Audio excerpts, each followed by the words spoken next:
எல்லாமே ஏமாற்று. என்னுடைய அடையாளங்கள், என்னுடைய கலை, என்னுடைய இது இருக்க இலக்கியம், என்னுடைய நாகரிகம் இருக்க வேண்டிய இடத்துலாம் திராவிட கட்டிடக்கலை, திராவிட நாகரிகம். இது எப்படியே இருக்கிறது?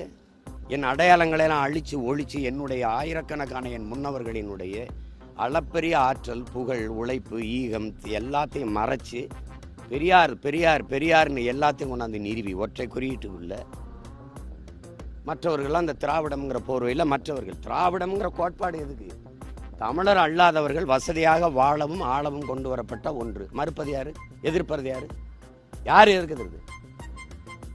அங்கதான் இருந்தோம்.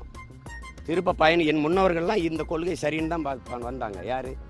இந்த எங்கள் ஐயா எங்கள் தாத்தா தேவனைய பாவாணர் கூட கடைசிக்கு தான் திராவிடம் தீதுன்னு வர்றாரு. பாவேந்தர் கூட வென்று வருவான் திராவிட கலைன்னு தான் வர்றாரு. கடைசிக்கு தான் நாம் தமிழர் என்று முரசறைவான்னு வர்றாரு. எங்கள் தாத்தா திக்கையாப்பை விஸ்வநாதன் எல்லா அண்ணல் தங்க எல்லாம் அங்கே இருந்தவங்க தான். கடைசியாக எல்லாரும் அப்படி தான். நான் அங்கே இருந்தவன் தான்.